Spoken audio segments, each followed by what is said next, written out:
कई साडे भरा आ मिडल क्लास तबका जिहड़ा ना ये सोने नूं बड़ा अप्रोच इज्जत देंदे ने विआहां दे विच। इन्हां नूं मैं दसना चाहना सोने की अज हकीकत। सुनियारा मरण लगा तो उहदा आखिरी वक्त है तो उन्हें अपने पुत्र नूं सद के कोल भाया। उन्हें कहा पुत्रा मैं सुनियारा सा तू भी सुनियारा ही बनना, मेरा काम मेरे मरण तो बाद तू ही सांभना। पर तेरा दादा जो लोग 4 तोले सोना लेंदे उन्हें तो 3 तोले देंदा सी, 1 तोला पित्तल देंदा सी। मैं सारी जिंदगी 4 तोलियां वाले नूं 2 तोले सोना ते 2 तोले पित्तल दिता है ते तू पुत्रा की करेगा। उन्हें कहा अब्बा मैं टोटल ही पित्तल देना, मैं किसी घर नूं सोना देना ही नहीं अपनी जिंदगी दे विच। उन्हां दीयां गल्लां सुण ते बाहर बादशाह बाजार दे विच फिरदा सी पिया, अपना भेस बदल के उन्हें सुन लईआं। गल कदी थोड़े दिनों बाद सुनियारा मर गया। बादशाह ने निशानी लाई रखी भी सुनियारा किहड़ा वा, उहनूं सद्दिया।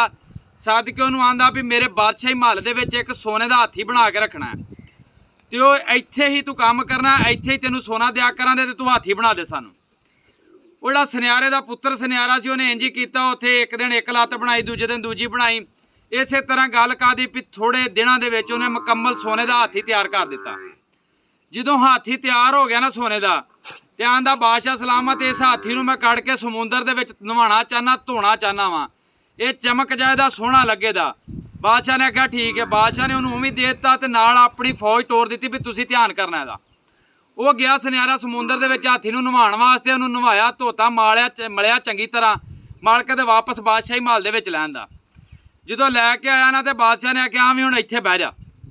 सुनियारा परेशान हो गया, बह गया। उन्हें आख्या पता नहीं इन्हें मेरी चोरी फड़ लई है तां करके। बादशाह का तो अपने मरन वाले प्यो नूं आखिरी वक्त कहा सी कि मैं किसी नूं मासा भी सोना नहीं देना, सारा पित्तल ही दिया करांगा। ते आ वेख ला मैं मुकम्मल सोने का हाथी तेरे कोल बनवा लिया। जो सारिया बादशाह ने अपनी दाद दी तो सुनियारा आंदा बादशाह सलामत अगर मैं तेनों अपनी दसा तो तुसीं मैनूं बख्श दिओ दे, इत्थे मैनूं लिख के दिओ। बादशाह ने लिख के दे दिता। उन्हें कहा जी सुनियारे सद के चैक कराओ भी सोने का कि पित्तल का। जो सुनियारे सदे तो जो हाथी बादशाह के बादशाही महल के विच बनया वो पित्तल का साबित हो गया। बादशाह बड़ा परेशान होया कि असीं ते तेनों सोना दिता है, अपनी निगरानी च बनवाया, सब कुछ किया, चेंज तू किवें कीता, की रौला की है। उन्हें कहा बादशाह सलामत इंज होया मैं तुहाडे कोल डेली मजदूरी लैंदा सा अपनी, ते जांदा बाजार चों पित्तल लई जांदा सा। पित्तल खड़ के जिद्दण तुहाडा इत्थे हाथी मुकम्मल होया उदण मेरा भी घर मुकम्मल हो गया सी हाथी पित्तल का।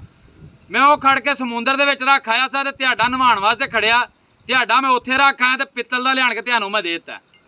गल इस तरह अगर थोड़े जे साल पिछे चले जाइए तो हर घर दे विच कौलियां, भांडे, परातां, पतीलियां, पतीले पित्तल दे सन। अज वेख लो भी पित्तल गया कित्थे वे, किसी घर च ना कोई परात चमची भी पित्तल की नहीं रह गई।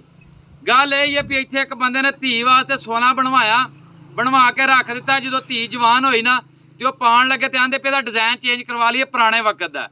जो सुनियारे को लैके आए तो उन्हें कहा भाजी ये सारा पित्तल है। उन्हें आख्या भी ये त्या भी तुहाडे कोलों सी, साबित हो गया। उहदे प्यो कोलों लिया, पर्ची कढ़ के आंदी साइयां ने, परत के सुनियारे नूं सोना देना पिया बंदियां 'च बह के। इस तरह मैं ना सोने के पिछे ज़्यादा ना भज्या करो, अंज भी 4 लाख नूं हो गया तो बाकी ये सुनियारे तकरीबन सानूं देंदे भी कोई शै नहीं हुण।